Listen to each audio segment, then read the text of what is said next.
Life story channel में आपका स्वागत है। आइए आज हम आपको सुनाते हैं एक मज़ेदार कहानी, जादुई जादुई जूते।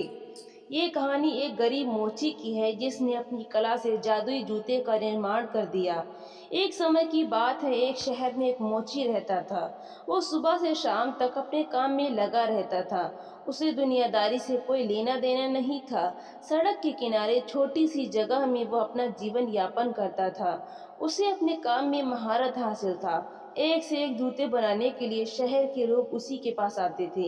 एक बार वो अपने काम में लगा हुआ था, तभी एक सन्यासी अपने लिए जूते बनवाने का विचार लेकर उसके पास आया। उसके कपड़े फटे हुए थे और उसकी हालत भी अच्छी नहीं दिख रही थी। मोची ने सन्यासी से कहा, बाबा, जूतों के लिए चमड़ा तो आपको ही देना पड़ेगा, मेरे पास नहीं है। आप चमड़ा लाए हैं? सन्यासी ने एक पेड़ की छाल मोची को दे दी और कहा, तुम इसके जूते बनाओ। मोची ने जैसे ही पेड़ की छाल को स्पर्श किया, वो सोचने लगा, यह तो चमड़े से भी मजबूत है। वो सन्यासी से पूछ बैठा, किस पेड़ की छाल है ये?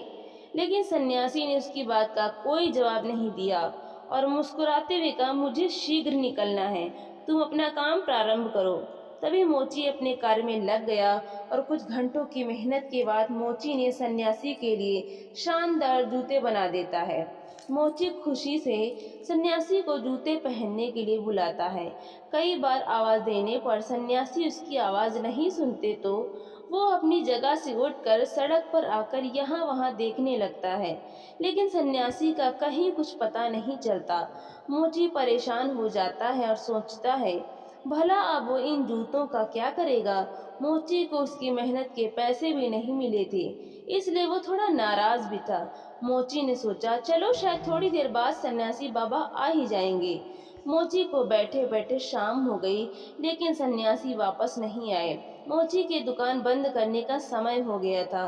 तभी वो सोचता है, थोड़ा सब्जी ले आऊं, और वो वही जूते पहन लेता है जो उसने सन्यासी के लिए बनाए थे। और जैसे ही वो जूता पहनता है, अगले ही पल वो सब्जी मंडी में आकर खड़ा हो जाता है, जहां आने की बात वो मन में सोच रहा था। मोची बाजार के बीच में पागलों की तरह बर्ताव करता है, क्योंकि उसे यह बात बहुत अजीब लग रही थी कि वो इतनी जल्दी यहाँ कैसे पहुँचा। वो सोचता है कि उसे तो सड़क के किनारे होना चाहिए, और अगले ही पल वो सड़क के किनारे खड़ा नजर आता है। अब मोची का दिमाग चलना शुरू हो जाता है। उसे समझ में आने लगता है, हो न हो ये जूतों का ही कमाल है, जिसकी वजह से वो पलक झपकते ही कहीं भी पहुंच पा रहा था।